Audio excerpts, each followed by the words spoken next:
the five competitive forces model, threat of new entrants refers to the competitive force applied by those companies that do not yet operate in the industry analyzed, but may have the resources and the willingness to enter it.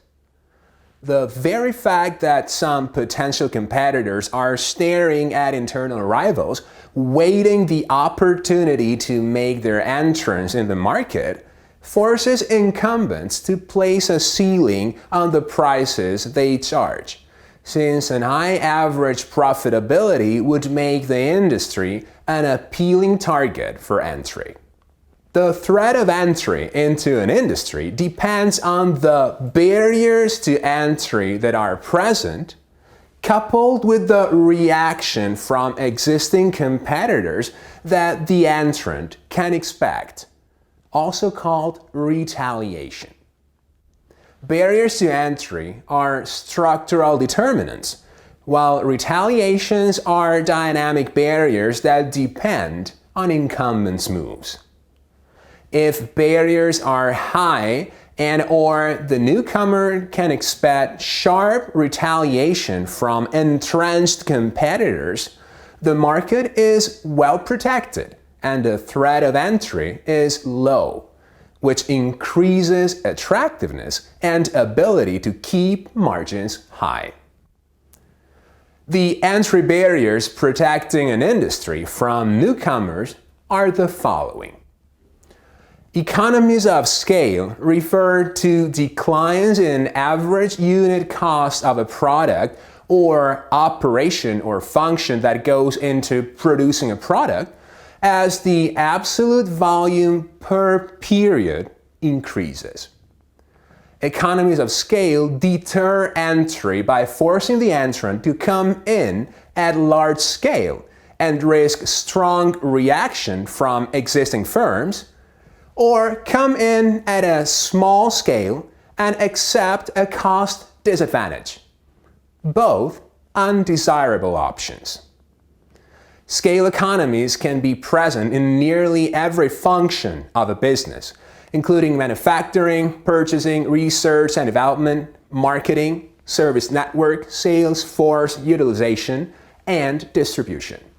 Product differentiation means that established firms have brand identification and customer loyalties, which stem from past advertising, customer service, product differences, or simply being first into the industry. Differentiation creates a barrier to entry by forcing entrants to spend heavily to overcome existing customer loyalties. This effort usually involves startup losses and often takes an extended period of time. Such investments in building a brand name are particularly risky, since they have no salvage value if entry fails.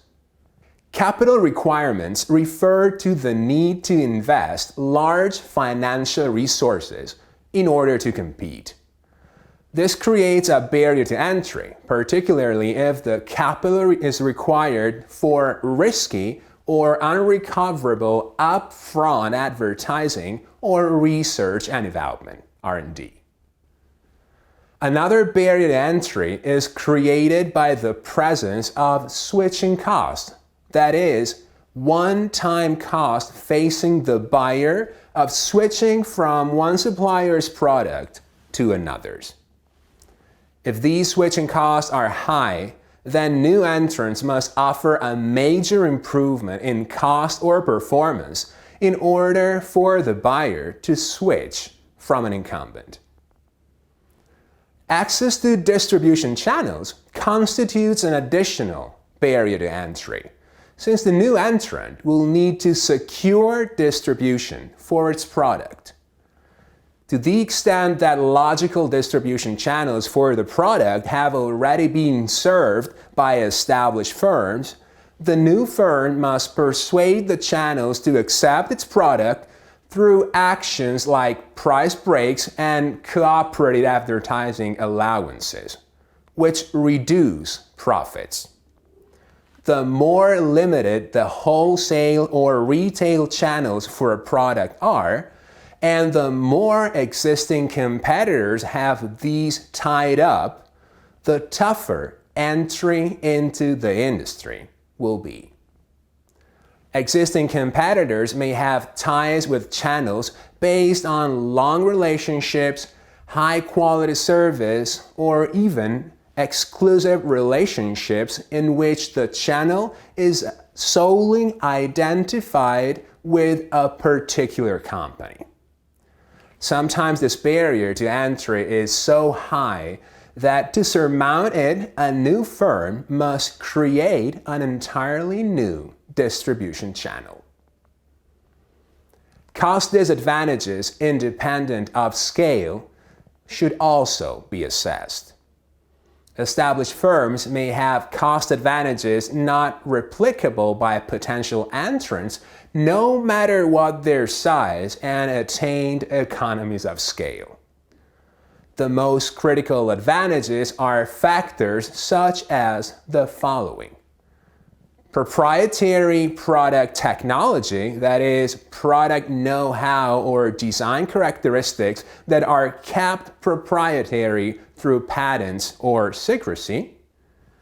Favorable access to raw materials, whereas established firms may have locked up the most favorable sources and or tied up foreseeable needs early at prices reflecting a lower demand for them than currently exists. Favorable locations, since established firms may have cornered favorable locations before market forces bid up prices to capture their full value. Government subsidies, as preferential government subsidies may give established firms lasting advantages in some businesses. Learning or experience curve, which take into account that in some businesses there is an observed tendency for unit costs to decline as the firm gains more cumulative experience in producing a product or delivering a service. Costs decline because workers improve their methods and become more efficient. Layout improves. Specialized equipment and processes are developed. Better performance is coaxed with equipment. Product design changes make manufacturing easier. Techniques for measurement and control of operations improve, and so on. As Porter claims, experience is just a name for certain kinds of technological change and may apply not only to production, but also to marketing, distribution, logistics, and other functions. The cost decline determined by experience curves creates a barrier to entry because new competitors with no experience face higher costs than established ones and have difficulty catching up with the entrenched competitors. The last major source of entry barriers is government policy. Government can limit or even foreclose entry into industries with such controls as licensing requirements and limits on access to raw materials. More subtle government restrictions on entry can stem from controls such as air and water pollution standards and product safety and efficacy regulations, which require the new entrant to bear additional investments. As a whole, this list recaps all of the entry barriers that deter market entry.